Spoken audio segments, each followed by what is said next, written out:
Good morning बच्चों पिछली class में हम लोग पार्ट 4 में कवि कैसे बना पाठ का अध्ययन कर रहे थे। हम लोगों ने देखा कि किस प्रकार लेखक अपने बचपन की बात को हमारे सामने प्रस्तुत किए हैं कि किस प्रकार लेखक अपने पड़ोस के रामलला जी से कविताएं लिखवाते थे और उसको उनके द्वारा लिखी कविता को स्कूल में पढ़ते थे। इससे लोग स्कूल के अध्यापक या अन्य लोग जान गए कि स्वयं उनकी रची हुई कविता है। और इस प्रकार जो वार्षिक आयोजन होता था विद्यालय, सभी विद्यालय की तरफ से छात्र लोग जाते थे, उसमें उन्होंने लेखक का, स्कूल के विद्यालय के अध्यापक लोग लेखक का नाम दे देते हैं।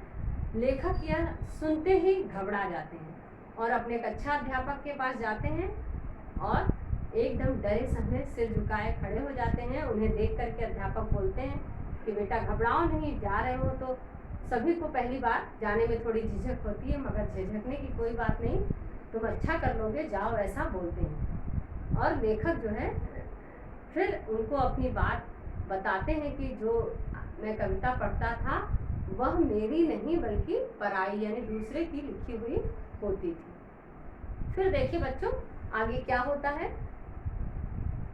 कोई और अवसर होता तो मास्टर जी ने मलते मलते मेरे कान सुर्ख कर दिए होते, सुर्ख मतलब लाल, लेकिन भगवान की कृपा से इस बार उन्होंने वैसा कुछ नहीं किया। मुस्कुरा कर बोले, धत तेरे की, अब क्या हो, हमने तो विद्यालय से अकेले तुम्हारा ही नाम भेजा है, तुम्हारे न जाने से बड़ी बदनामी हो।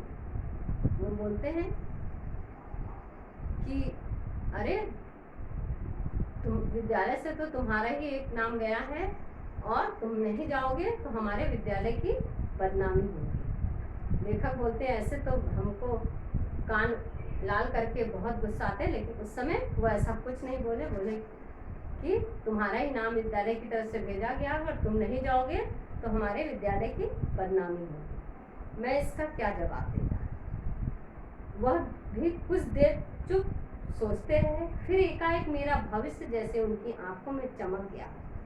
ऐसे उत्साह से भरकर बोले, कविता करना बहुत आसान है, तुम घबराओ नहीं, देखो वहाँ मामूली सी समस्या दी जाएगी, यही आई है, गाई है, सुहाई है आदि। तुम ऐसा करना कि जो भी समस्या तुम्हें दी जाए पहले उसकी 4 तुक्के जमा लेना। उदाहरण के लिए अगर आई है समस्या दी जाए तो पहले छाई है, भाई है, एक और लिख लेना। समझ गए ना। मैंने छंद रचना के पहले पाठ को हृदयंगम करते हुए स्वीकृत सूचक से लगाया। तो बताओ सुहाई है का क्या तुक बनाओगे। सारी हिचक हवा हो गई और मैंने तड़ाक से कहा, आयो है, गायो है, भायो है। तो शाबाश, बस एक काम और करना, वह कहने लगे, देखो एक कविता में 4 पंक्तियां और हर पंक्ति में 31 अक्षर होते हैं और अंत के अक्षरों में वही तुके रख देना, बेटे कविता बन जाएगी। देखिए लेखक को अध्यापक, उनके कक्षा अध्यापक बोलते हैं कि अच्छा ठीक है, क्या है, कविता रचना में कुछ नहीं है, तुमको एक कोई समस्या दी जाएगी, उस पर कविता रचना करनी होगी। जैसे आई है, गाई है, सुहाई है, उसी तरह समझ लो सुहायो है। अगर बोलेंगे तो समस्या दी जाएगी तो तुम क्या करोगे, तो तुरंत बोलते हैं कि सुहायो है का तुम क्या बनाओगे, तो बोलते हैं कि आयो है, गायो है, भायो है। तो उसको शाबाश बोलते हैं, कहते हैं शाबाश, देखो एक कविता में 4 पंक्तियां होती हैं और हर पंक्ति में 31 अक्षर होते हैं। ये ध्यान देना कि जो तुके बनाना, वो तुके जो क्या होती हैं, अक्षरों की जो तुके होती हैं वो अंत में। जो गणित में मैं भी कभी अच्छा नहीं रहा, हमेशा तिमाही छमाही में इसने मुझे अंडा और सालाना में बड़े प्रयत्नों के बाद प्रमोशन दिलाया। लेखक अपने बारे में बताते हैं, गणित में बहुत अच्छा नहीं, छमाही तिमाही या जो छोटा एग्जाम रहता ना उसमें हमेशा 0 पाते थे और एनुअल एग्जाम में, वार्षिक परीक्षा में किसी तरह प्रमोट हो जाते थे। मगर होनहार की बात थी, उस दिन कविता का यह जटिल गणित मेरी समझ में तत्काल आ गया। बोले लेकिन मैं इतना उस समय होनहार की बात थी कि जो ये गणित बताए थे कविता का कि किस प्रकार तुकान बनाना है और कितने अक्षर होते हैं, कितनी पंक्तियों में कैसे लगाना है, ये हमको उनका बताया हुआ अपने कक्षा अध्यापक जी का, कामेश्वर नाथ जी का, तुरंत समझ में आ गया।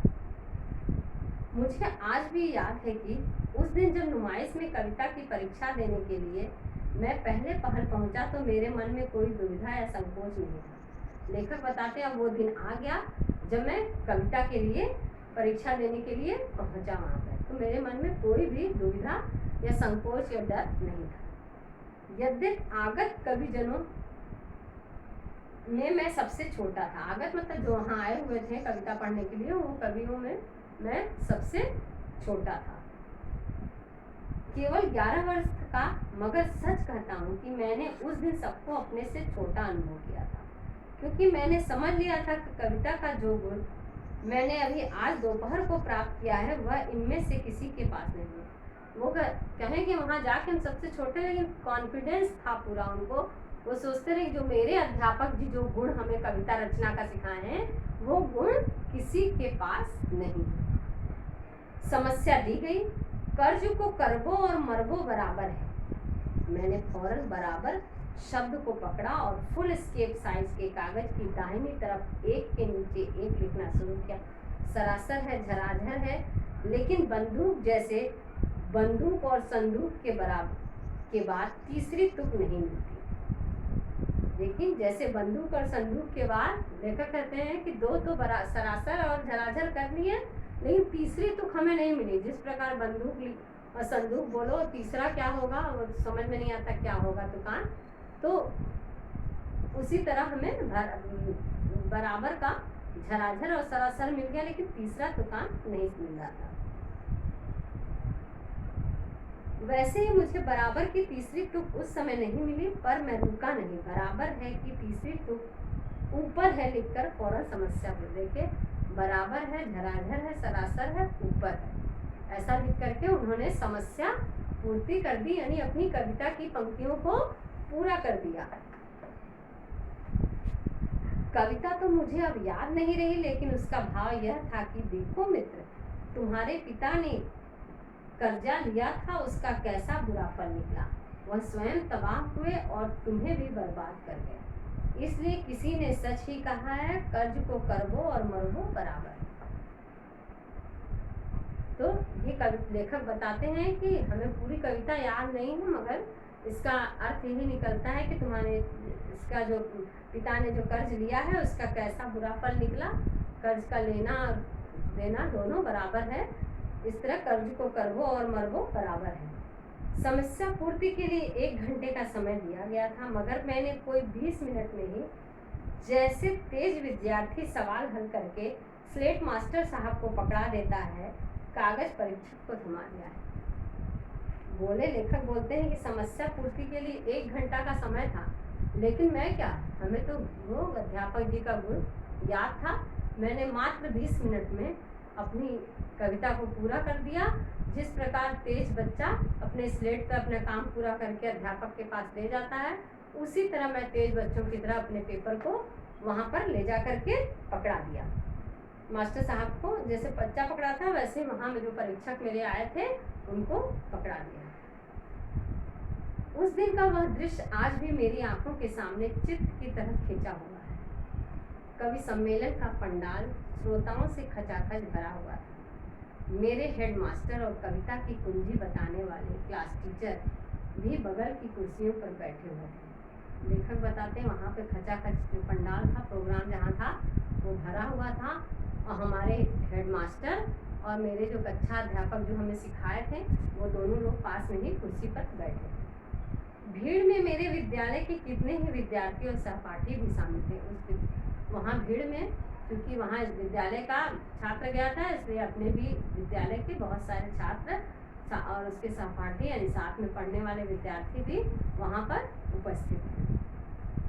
मेरा नाम पुकारा गया। मैं उत्साह के साथ भीड़ को चीरता हुआ मंच पर आया। चारों तरफ तालियां बज रही थी, पर मैंने उन पर कान नहीं दिया। विश्राम घाट के चौराहे वाले हनुमान जी को मैं रोज संध्या को हनुमान चालीसा का पाठ सुनाया करता। मन ही मन उनका स्मरण किया और हाथ हिला हिलाकर कविता सुनाने लगा। जब उनका नाम पुकारा गया तो लेखक बोले, हम तुरंत हनुमान जी को, जिसके भक्त थे, उनको याद किए और तुरंत वहां पर हाथ हिला हिलाकर अपनी कविता को पढ़ने लगे। स्वर मेरा सधा हुआ था, शक्ल भी बचपन में बुरी नहीं लगती थी। जब वहाँ तालियों की गड़गड़ाहट साथ लेखक जब स्टेज पर पहुँचते हैं तो कविता अपना भगवान का स्मरण करके कविता पढ़ने लगते हैं। बोलते हैं कि स्वर मेरा सधा हुआ था, शक्ल भी बचपन में बुरी नहीं लगती थी। लोगों ने जो बच्चे के मुंह से कच्ची समस्या पूर्ति सुनी तो गदगद हो। सभी लोग प्रशंसा से और आश्चर्य के भाव से मुझे देख रहे थे।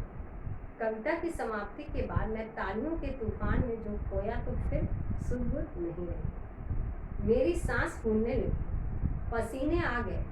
शायद और अधिक देर होती तो मैं लड़खड़ाकर मंच पर ही बैठ जाता कि हमारे विद्यालय के हेडमास्टर श्री मुकुट बिहारी लाल जी लपके हुए मंच पर आए और उन्होंने दौड़कर मुझे गोदी में उठा लिया। लेखक बोलते, जब मैं समस्या पूर्ति को पढ़ा अपनी कविता को तो लोग सुनकर मेरे बचपन की स्वर से, बच्चे के मुंह से ऐसी समस्या पूर्ति सुन के, कविता को सुन करके सभी लोग प्रशंसा और आश्चर्यचकित हो गए। और कविता की समाप्ति के बाद तालियों का तूफान, मतलब खूब तालियां बजने लगी। उस तालियों की आवाज़ से लेखक बोले, मेरी सांसें फूलने लगी, मैं एकदम घबरा गया और अभी थोड़ी देर अगर और रहता तो शायद मंच पर लड़खड़ा कर गिर जाता। तभी तक विद्यालय के हेडमास्टर मुकुट बिहारी जी आए और उनको दौड़कर उन्हें गोदी में उठा लिया। किसको? लेखक को। मुझे लगा कि मानो साक्षात देवी सरस्वती ने मुझे अंक में भर दिया। साक्षात देवी सरस्वती ने मुझे अंक में, मतलब गोद में, मतलब बोले कि शायद सामने मेरे माँ सरस्वती ही हमको अपने गोद में ले ली, क्योंकि हेडमास्टर जी उनको गोद में जब लिए तो उनको ऐसा लगा। उनकी गोद में जाते ही मेरा सम्मान कई गुना बढ़ गया। किसी को हेडमास्टर गोद में ले ले, ये बहुत बड़ी बात होती है। तो बोलते हैं कि उनके गोद में जाते ही मेरा सम्मान जो है कई गुना बढ़ गया। मेरे विद्यालय के लड़के जोर जोर से तालियां बजा बजा कर कूदने लगे। मैंने गोदी से उतरकर हेडमास्टर साहब और कामेश्वर नाथ जी के चरण छुए। फिर वो हेडमास्टर के गोदी से उतरते हैं और कामेश्वर नाथ जी जो उनके कक्षा अध्यापक रहते हैं उनके और हेडमास्टर जी के दोनों के चरण छूते हैं। इस प्रकार मेरी पहली कविता ने ही धूमधाम से मेरे कवि होने की घोषणा जनता में कर दी। घड़ी भर में मैं चोर से साहूकार हो गया। लेखक बताते हैं कि देखिए, इस प्रकार ये मेरी छोटी सी जो कविता हम पढ़े थे तुरंत हमें कवि बना दी, और चोर से साहूकार, यानी साहूकार बड़ा व्यापारी, कहाँ तो कुछ नहीं आता था और ये अध्यापक से अपने गुण सीख करके वहाँ पर महारत हासिल की और प्रतियोगिता में इनाम प्राप्त करके अपना अपने विद्यालय का नाम ऊंचा किया। बच्चों, पाठ हम लोगों का कंप्लीट हो गया। अगली क्लास में हम लोग पाठ में जो अभ्यास के प्रश्न दिए हैं उसको सॉल्व करेंगे। आप पढ़ाई हुई कविता को पढ़ेंगे। तो आज की क्लास हम लोग यहीं समाप्त कर, धन्यवाद।